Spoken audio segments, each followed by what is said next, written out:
Rube, just a couple days after the Eagles gave up a ton of yards, ton of points to the Chiefs, we had a chance to talk to Johnathan Gannon. Yeah, Johnathan Gannon's an interesting guy, kind of beleaguered right now. He was very hard on himself, which he should be. We'll get to some of the stuff he said. Some interesting little nuggets there. Yeah, there definitely were. This is the Eagle Eye Podcast, brought to you by Nissan with Reuben Frank. I'm Dave Zangaro. Ray Didinger will join us in just a little bit to break down that loss to the Chiefs, look ahead to the Carolina Panthers, who they play on Sunday down in Charlotte. We also have some offensive stuff to get to later in the podcast, but we want to focus on... the whole podcast is offensive, but that's another story. That's probably fair. But we want to start with the defense because we did get a chance to talk to Gannon. The defensive coordinator for this team has not spoken after games in quite a long time. Who was the last one? Bill Davis did. Bill Davis did, yeah. Accountable dude. Every Sunday, give up 50 points, Bill Davis would talk. Yeah, you had a lot to talk to him about. Jim Schwartz stopped that, and now Johnathan Gannon, it's continuing with him. I don't know if it's him or the team. It's the PR department. They said that. They don't want him talking after games. They want the head coach to be the voice of the team, which I completely disagree with, but that's another story. Yeah, it is what it is. We have to kind of go with it. But we got a chance to talk to Gannon on Tuesday. You're right. He was tough on himself, and he should be. I mean, it's not acceptable to give up 76 points in 6 days, but in 7 days. They played Monday night game against... 6 days in between, but it's set in 7 days. Okay, sure. Monday to Sunday is 7 days. Okay, it's not 6 days. Okay.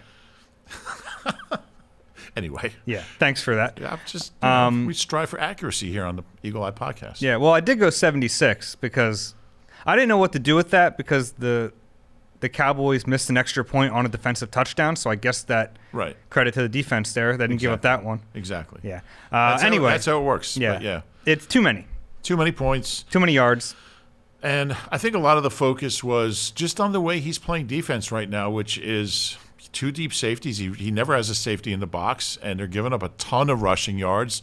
And his thing is we'd rather, have – not give up big plays than have an extra guy in the box and stop the run. The problem is they're doing both. Well, I mean, they've given up. I think they're. I was just going to look it up. They're like 8th in the league in allowing. Well, here's the thing. Yeah. So I went by Nick Sirianni, the metrics he gave us, and I looked this up. So this is good. He calls explosive plays 16+ yard pass plays, 10+ yard run plays. You can. Did he say that? Yeah, he did on Monday. So you can debate whether or not that's an accurate measurement of an explosive play, but that's what they're using, so we'll go with it.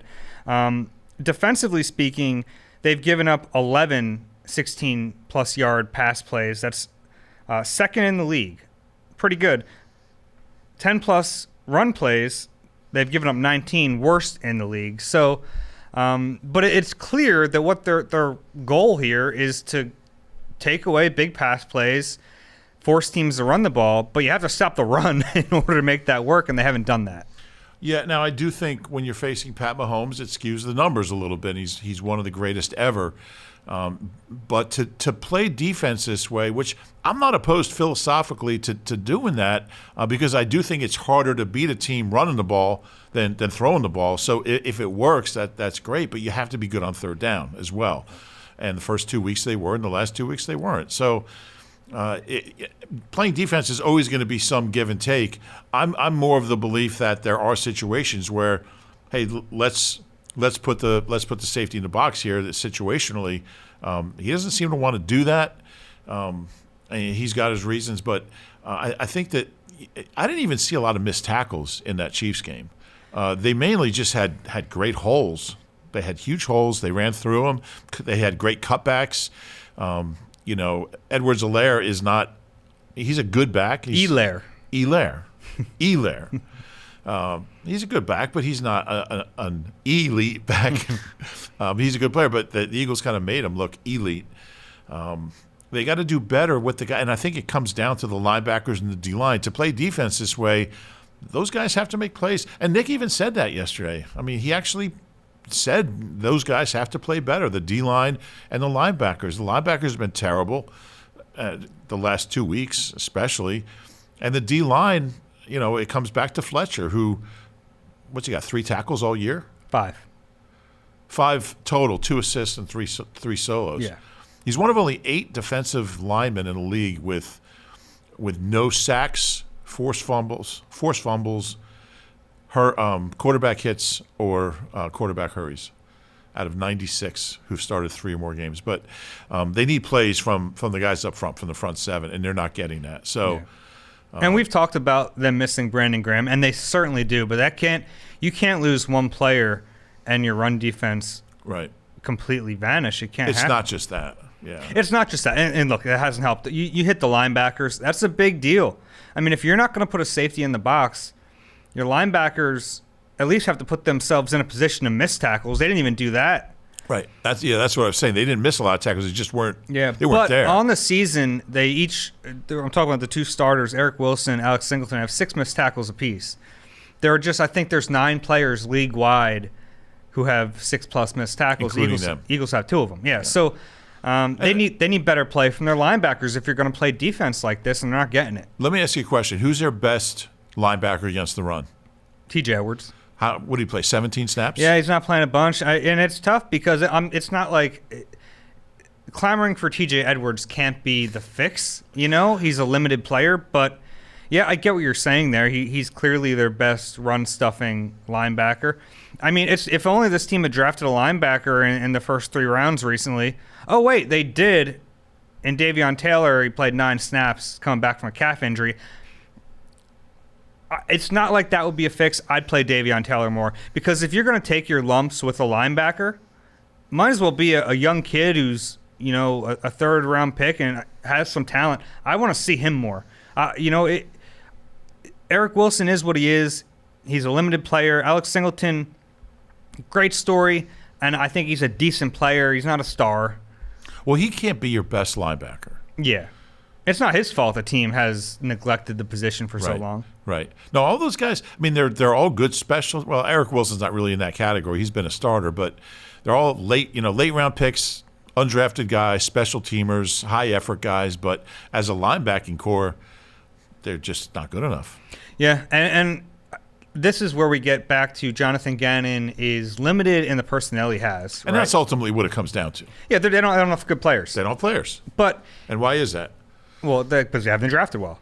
But the other part of that I like how we're testing each other. Yeah, but the other part of that is Gannon gets paid a lot of money to figure out ways to hide these blemishes. Yeah. And say we want to know about Jim Schwartz, he found ways to hide them at times. Yeah, no, you're right, and I think Sunday will look. Tom Brady's coming in after Carolina. There's not a lot of opportunities to win games here, so I'm really curious to see. Sam Darnold's not in that Dak Prescott, Pat Mahomes class. Their offense isn't. I think they're really a defensive-oriented team. They're okay. They're middle of the pack offense. Middle of the pack offense. So I think this will be a really revealing, game for the Eagles, because if Carolina gashes them and puts up 30 points, then you got a problem. Yeah, and it's possible McCaffrey plays, which will obviously, that's a huge swing in this game, whether or not Christian McCaffrey plays. It seems like there's some hope from Carolina that he will. We'll be following that all week. If he does that, then it will be a test. Yeah, and it'll be interesting to see personnel-wise what he changed. And these guys they'll never criticize a specific player, but you do hear them kind of making veiled references to personnel. And Gannon talking about the 2 safeties, and for our personnel, for what we have, we think that's the best, which is kind of an odd deal, because it would seem to me to be the opposite of that. Well, no, here's the thing. They're playing cover 2, and they have these 2 safeties who have both been deep field safeties. That was kind of the thing when they brought Anthony Harris in. Yes, he's been a good player. But Rodney's also played in the box. He has, but that's not Rodney's strength either. They don't have a Malcolm. No. They don't have someone to play in the box. And that's kind of why I thought Kayvon Wallace would have a role in this team. Now he's obviously on IR with separated shoulder, but that's kind of why we talked about this way back on the podcast in training camp. I thought, well, there's maybe a chance we're going to see some Kayvon Wallace, because they're going to need to do that. And the other part of this, we haven't talked about it at all. They haven't really played much two linebackers, and then a nickel corner. And they got burned on that down in the red zone by the Chiefs, because they ended up with Eric Wilson 1-on-1 against Tyreek Hill. Not a good matchup. And Gannon didn't say he's going to play more dime. He said, no, I think with our personnel, we need to be in nickel. And if I'm another team, that's on tape now. Yeah. Yeah. Ultimately, Johnathan Gannon is limited because this team has one elite defensive player, and that's Javon Hargrave, and one, I guess, how many above average players on defense right now? Slay, Sweat. That might be it. And I don't know how much Yeah. above average Slay is right now. And for crying out loud, stop saying how great you are after giving up 40 points. Yeah, look, I do think he's above average. He's played well. He has. To credit him, I know what you're saying here. Not a good look, though. It's not a good look. He was on social media after the game kind of puffing out his chest. No one wants to hear that after your defense just gave up 42 points and got embarrassed. He is playing well, though. He was on Travis Kelce a lot of that game for a reason, and Kelce had a quiet game. So Slay's playing fine, but, yeah, not a good look to be on social media after your defense gives up 42 points. Yeah. Yeah, so Gannon's got his work cut out for him. I like his mentality. He's a positive guy. And I'm still bullish on Gannon, by the way. I am too. I think the lack of talent is a bigger issue. That's not to say he hasn't done it. That's not to say he's done a good job. He hasn't. But I still think he's going to figure it out. I have a lot of confidence in Gannon, even more than I do in the offensive staff. Interesting. Yeah, I mean, jury's out. It's hard to tell. I mean, I feel like I'll know a lot more in a month. Yeah, I mean, that's fair. But I do think Gannon, with a real roster, will be a good coach. Yeah, I do. Hey, score big with the AAA Eagles MVP membership, along with the superb roadside assistance and discounts you've come to expect from AAA. Get exclusive Eagles-related perks. For details, visit AAA.com/Eagles. Joining us now on the Eagle Eye podcast, presented by Nissan, as he does every week, Ray Didinger. How are you? I'm fine. How are you guys doing? We're doing well. Better than the Eagles' defense after last week. It wasn't good, Ray. What did you think about that game and that performance by Johnathan Gannon's unit? Well, it was, they got taken to the woodshed. But, I mean, you do have to look at in context. I mean, the Chiefs' offense is really good. I mean, they're going to do that to a lot of teams. But, 7 possessions, 6 touchdowns, you got to get a stop somewhere in there. And it was and it looked like the Chiefs could pretty much do whatever they wanted to do. I mean, they could run it whenever they wanted to run it. Patrick Mahomes could throw it whenever he wanted to throw it. And they just had control of every situation, 9 for 10 on third down, perfect at the goal line, perfect in the red zone, and virtually perfect on every possession. I mean, I guess the thing that was most discouraging about it was they made it look so easy. I mean, they just moved the ball up and down the field like it was a Wednesday practice, and the Eagles had no answers for that. Now, the Eagles aren't going to face many offenses that good this year, if any. But that was, for the Eagles coaching staff, I'm sure that was a very sobering afternoon. Is there anybody on this defense that kind of jumps out at you, like you like the way they're playing? Hargrave, I think that he's your best player right now. I mean, by far. But other than that, no. They're really getting, it's stating the obvious to say that they miss Brandon Graham. They do, for sure. But you got to find a way to work around that. And, I thought that there were a couple situations where some of Gannon's play calls, I mean, some of the assignments I just thought didn't make much sense to me. I mean, to have Eric Wilson trying to guard Tyreek Hill in a goal-to-go situation, you're not going to win that matchup very often. And we've talked a lot about the linebackers here over time. I mean, under Jim Schwartz, they were kind of a non-factor, and they've kind of been that this year too. You have a couple guys there that look like they play the run a little bit, but in terms of being able to provide coverage or pass support, it's just not there. And I think with each week, you're starting to see more and more in evidence that, in terms of pass defense, the linebackers are a liability. And that was certainly the case with the Chiefs. I mean, Andy Reid and Eric Bieniemy took full advantage of that. And that won't be the last team. I think from week to week, the more teams look at this defense, the more they're going to attack the linebacker position. Yeah, that's definitely fair, Ray. But if you're Johnathan Gannon, and it seems like his philosophy in this game, and Reuben and I just talked about it, was, hey, we don't want you to go over top on us. We'll try to limit it right. and let them run. But obviously they got gashed that way too. So if you're Johnathan Gannon, where do you go from here? What do you try to scheme up with this defense, knowing the players that you have? It's going to be really hard. I kind of understood philosophically what he was trying to do with the Chiefs. They tried to play conservatively. They tried to play deep. They didn't want to give up the big play, the chunk play. They didn't want to give up the 30, 40, 50-yard play, which the Chiefs are entirely capable of hitting. They wanted to try and play deep and make the Chiefs kind of move the ball down the field and, short passes, runs, and stuff like that, and keep them from hitting the big play and just blowing the game open. But and I understand that philosophically, but you got to find some way to get some pressure on the quarterback, and you certainly can't let teams run the ball the way teams are running the ball in the Eagles now. I mean, the 49ers ran for, I think, 117 yards on them. Cowboys ran for 160 yards on them. And this week, the Chiefs ran for 200 yards on them. I don't know. Gannon's going to have to find some happy medium here. I know what he's trying to do in terms of limiting the big plays, but he's going to have to start taking some chances. He's going to have to start run blitzing. He's going to have to try to start finding some ways to force the issue at the line of scrimmage, because the fact of the matter is, other than Hargrave, there isn't anybody on that defensive line that seems capable of winning a one-on-one. Ray, let's go over to the other side of the football, which is, I guess, a little happier topic at this point.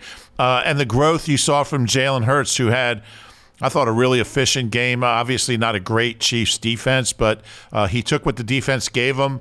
Thought he used the middle of the field well. He spread the ball around to different guys. He ran when it was the right thing to do. He got the ball in the end zone. What were your impressions of Jalen on Sunday? I agree with all of that. I thought that he was really good.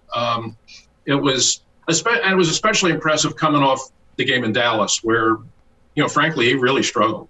That was one of the things I was kind of looking for. How would he bounce back, or could he bounce back from what was a pretty bad performance against the Cowboys? And he did. I give a lot of credit to Nick Sirianni. I thought the offensive game plan was a pretty good one. It came out early. They went with sort of an up-tempo kind of offense, or not quite a no-huddle, but they were moving fast, which, if you had seen the Chiefs' defense over the last couple of weeks, especially the game against the Chargers, that really gives the Chiefs problems. If you move the ball fast, the Chiefs have all kinds of problems lining up. And the Eagles saw that, and they really took advantage of it early in the game. And a lot of quick passes, as you said, Reuben, work in the middle of the field, which he hadn't done earlier. A lot of quick, easy throws that I think got him in a rhythm and got his confidence back. And overall, I thought that he played really well. The only two things that you could really kind of be critical of were the two throws that he really missed. The seam route to Ertz, where it's wide open. It's an easy touchdown, and he overthrows him. And then the play at the goal line, the outcut by Ward, where, it's a ball. Ward could have maybe caught it, but the fact is, that's a ball that Jalen Hurts has to put between the 8 and the 4. You got to put it right there and make it an easier play. And those are two could have been touchdowns that got away. And they're throws that, a winning quarterback in the NFL really has to make. But that's, and in the grand scheme of things, those are fairly minor points here. I thought the overall performance was really good, even though, when it was all said and done, the compliments from Nick Sirianni and, all of that stuff didn't seem to matter to Jalen Hurts. All he seemed to care about was, well, we lost. But the fact of the matter is, when you go through it, I thought that he performed really, really well. Ray, you hit something there that I want to talk about. The fact that Nick Sirianni had this game plan, and it looked a lot like what he did in week 1 and then got away from in those two middle games. What happened there? I mean, it seems like we know what works for Jalen Hurts, and he went back to it in this game. Can you figure out why that wasn't a big part of the game plan in weeks 2 and 3? Don't know. I agree with what you said. I mean, I thought that the game plan against Atlanta was very much like this. A lot of the same kind of routes, a lot of the same kind of looks, a lot of the same kind of route combinations. I mean, it was really in many ways very much like the Atlanta game plan, which I thought was a real good one. Got totally away from it after that. Why? I don't really know. The Dallas game was just an abomination from a tactical approach. I just thought that it just made no sense to me. And the more I heard Nick try to explain it, it made less sense to me. But this week, I think this is the way that's the way at this point in Jalen Hurts' career. I think this is the way he has to play. Is that kind of offense? Take your shots, take some shots, but for the most part, have him work the intermediate stuff, work the middle of the field, have him. I think his decision making in terms of running the ball was better this week. I think he's still inclined to be a one look and go kind of guy, but less so this week. I thought he played the quarterback position more like a quarterback this week, and I thought played it very well. And I think we all said coming into this season that it was going to be a learning experience for everybody. I mean, it was going to be a learning experience for Hurts. It was going to be a learning experience for Sirianni and many of these coaches. And that's kind of what you're seeing here. I mean, from week to week, I think, I think they are learning. And hopefully, some weeks they're hard lessons and some weeks there are things that are positive lessons. But I think that that's kind of what it's going to be all year. There are going to be some good weeks and there are going to be some bad weeks. And when you're playing teams that are as good as the teams that they have just played, and I think the 49ers, Dallas, and the Chiefs are really good teams, right now the Eagles aren't on that level. And any of the young offensive guys jump out at you? Any of them impress you? We saw Devontae obviously have career game, Kenny Gainwell. What are your thoughts on some of those young guys on offense? Because they don't have any on defense, so I got to ask you about the young guys on offense. No, I don't think they do. But you're right. I mean, on offense, this was the breakout game for Devontae Smith. I know some people were sort of asking, is he really all that after the last couple of weeks, which is kind of nonsense. I think he's, I think he's just a terrific player, and he's just going to get better and better. And on Sunday, I think you saw that. I mean, he's really, really good. Gainwell is a kid who I think they're. As one of the things that we're all talking about is the utilization or not utilization of your running backs.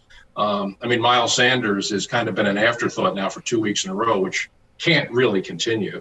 And if that's the case with Sanders, then how much are you going to use Gainwell? Well, the fact is, he's a really good player, and he has to play more, and you have to find ways to get him the football because he's a playmaker too. But both of those guys were impressive, and I thought. And we probably should, and I'm sure you guys probably have, talk about the offensive line. I thought the offensive line played really good.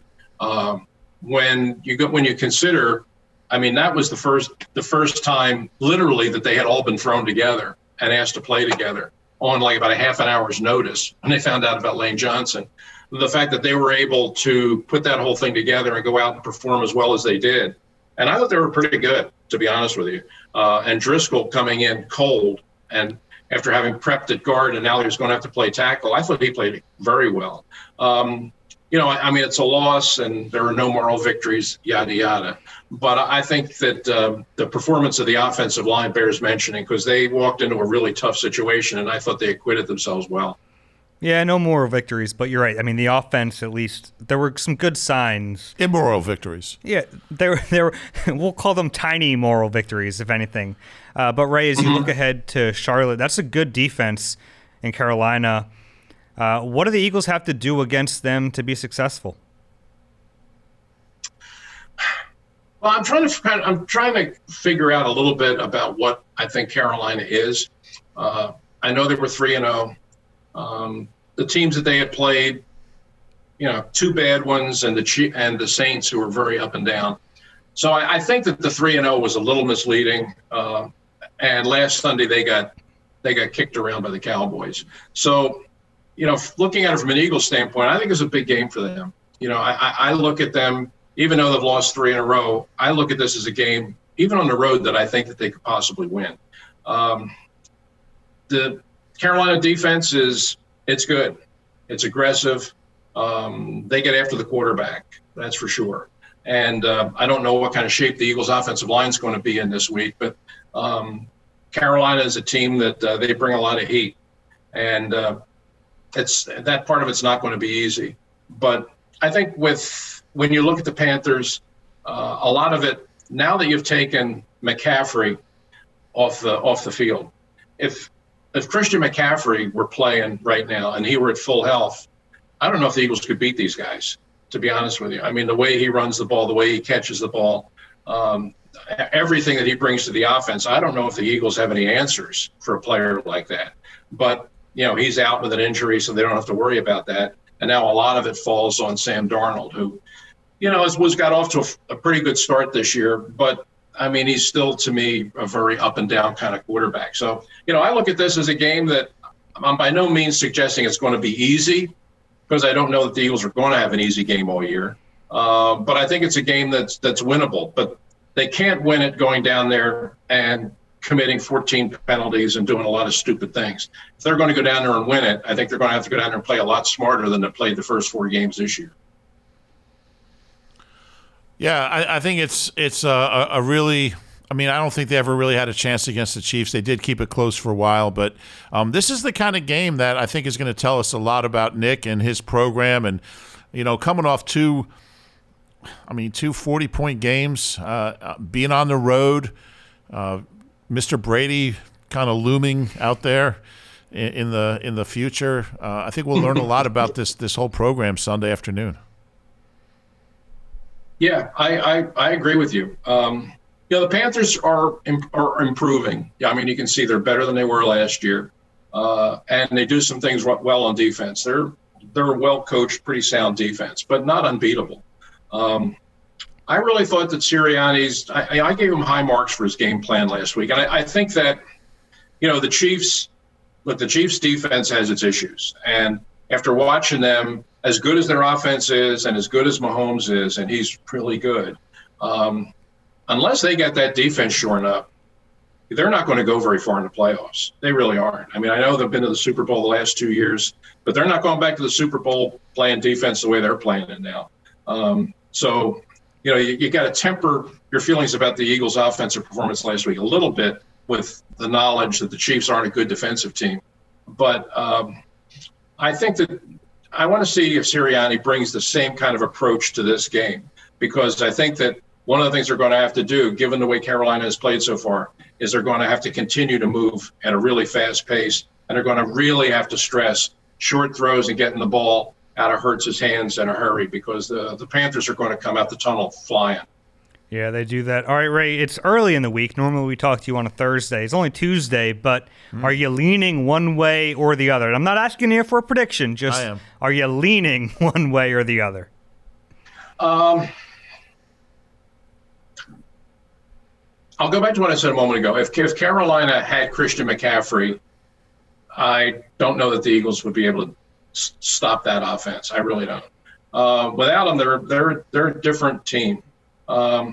And I'm not committing now when I say this, but I'm leaning a little bit towards the Eagles in this game. I really am. I'll make my prediction later on.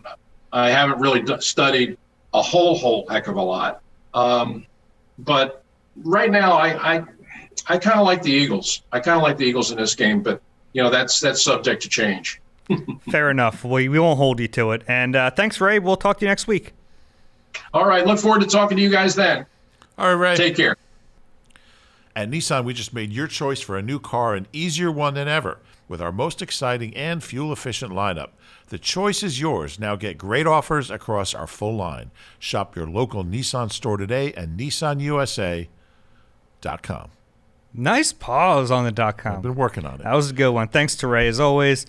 Yeah, Reuben, it's interesting. He brought up Christian McCaffrey, who not ruled out yet for this week, but I think Ray's point is that, even if McCaffrey plays, he's probably not going to be full strength, and a full strength Christian McCaffrey would make a world of difference. Yeah, he's tough for anybody to cover, but with this team's issues on defense and linebackers and safety issues, and I guess I don't know. I don't know how you account for him. He's a really gifted player, but if you're an Eagles fan, you just got to hope he needs one more week of rest and rehab. Yeah, or that he's not quite himself in this game. Either of those seem pretty possible. All right, let's flip to we talked about the defense early in the pod. Let's go over to the offensive side. We talked about a little bit.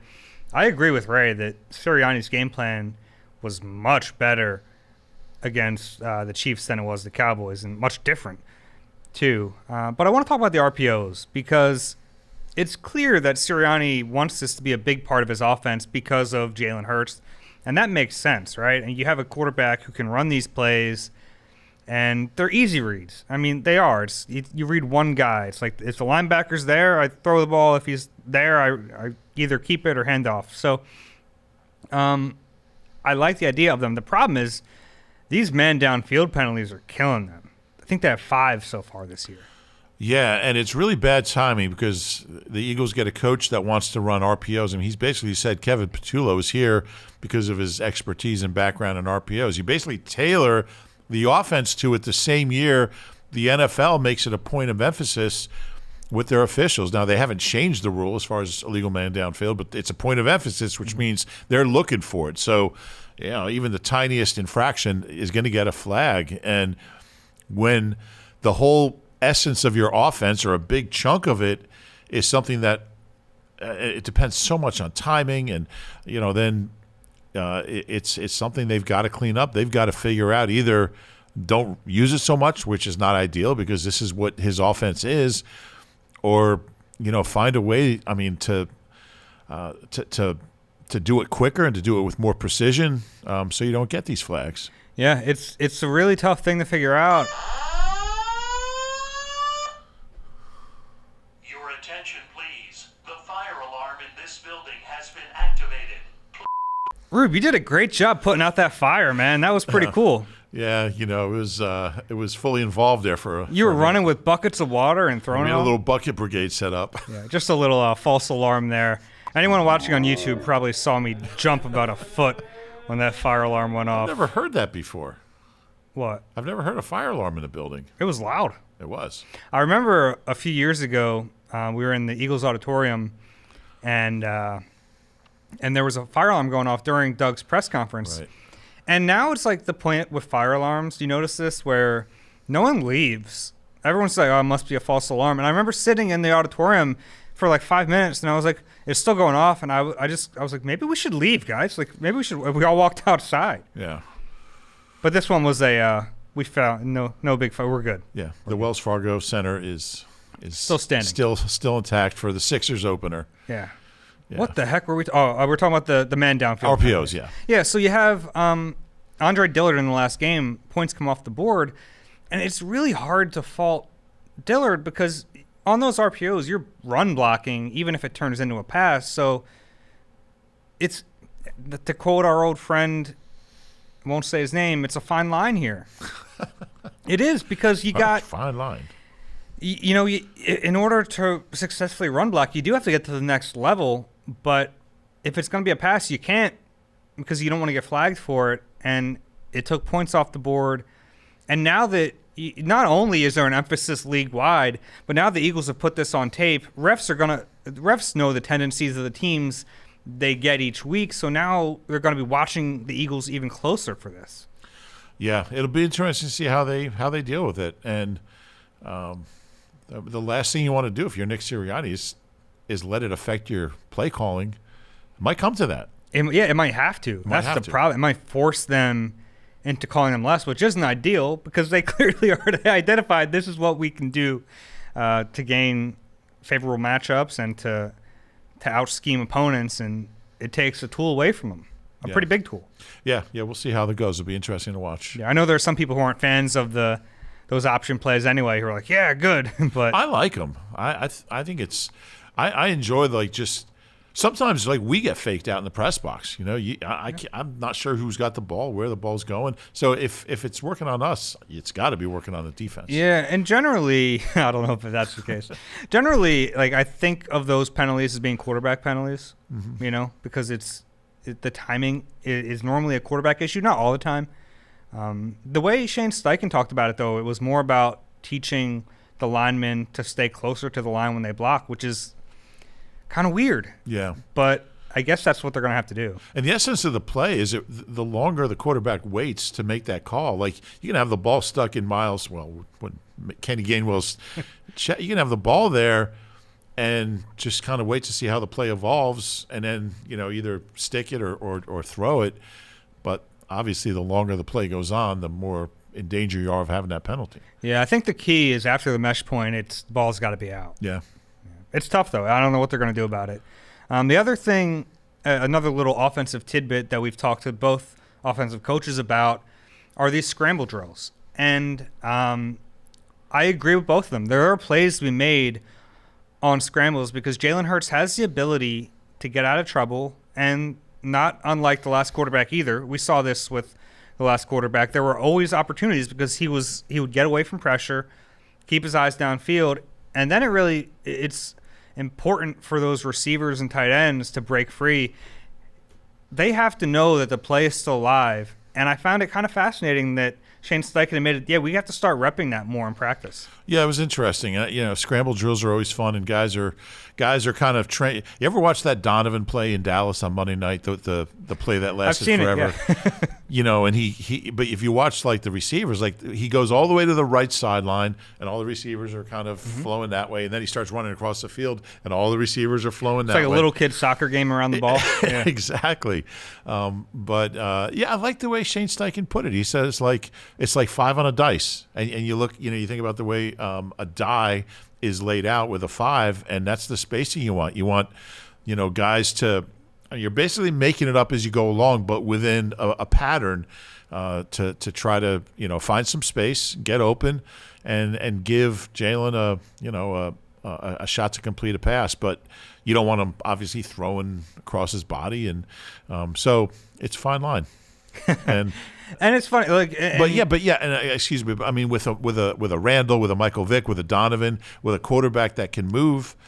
It's something you got to be able to do, and you do need to practice it. There's an art to it. It's not just guys running around looking for open space. Yeah, it's a little bit of backyard football with rules. Yeah, right. I think that's a fair way to put it. Yeah. And ideally, ball comes out quick, and that's the offense they run. But there are going to be times where, a rusher comes up the gut, and Hurts has to bail, and you'd like that to not just always be a scramble from the quarterback.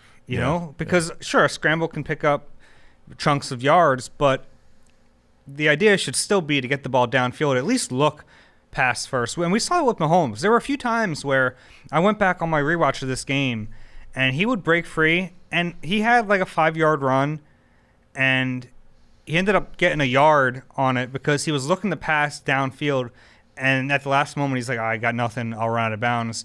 So in the short term, you might give up something. Right? Because it could have been a 5-yard gain. Now it's a 1-yard gain. But over the course of games and a season, if your quarterback looks down the field, eventually that's going to pay off because eventually you're going to hit one of those off-schedule plays. And I think that's an important part of this. It's not like Hurts can run for 7 yards, and that's great, and that'd be a positive play. I'll say 5 to 7 yards. But because 7 yards is a good gain. I'm talking like 5 to 7 yards. Yeah, but if you have a chance to get a 30 or a 26. And those plays are going to be there eventually. They're going to be there. Eventually they're going to be there. Yeah. And that's something it really takes a lot of time to get to that point. But when you do, there's some great opportunities there. Yeah. All right, you got anything else? You want to talk special teams? Talk to Michael Clay today. Go ahead. I'll be over here. You're going to go get a snack? Yeah. Go hit the vending machine, see if there's any cashews in there. The only thing that really stuck out to me was about the kick returners. Quez Watkins had that kind of sloppy one, and then he took a shot at the end of it. Jalen Reagor ends up saying, hey, I'll take the next kickoff because it looks like Quez is a little shaky right now, and he returns it for 44 yards. So I don't think they're going to switch up those responsibilities, but Rager has that ability, and he obviously had a good one. Do you think there's a chance they ever give Rager more kick return responsibilities? Oh yeah, I think there's a chance. I think you want to. Quez hasn't been very good. No, he hasn't, and It's early, but he hasn't been very good. I think you need to find ways to get the ball in Rager's hands more than Quez. You know, 'cause, I mean, Quez is going to catch his like 2 or 3 deep balls or a deep ball in the mid range. He's going to get his catches. Rager's he's a little trickier because he's not a guy that, you know, he doesn't seem to be a guy that is going to be a high volume, you know, like a lot of 15-yard catches in a game. So it's. Yeah. I think you're going to try to find a.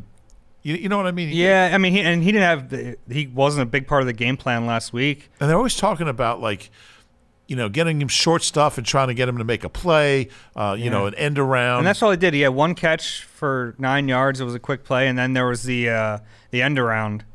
They gave him the ball, which can be a part of the game. Yeah, plan. but they even talk about like trying to find ways, because I think they don't really see him right now, at least as a guy who's really a high volume, you know, running the regular intermediate route tree, guy. So, which is kind of disappointing because he needs to be.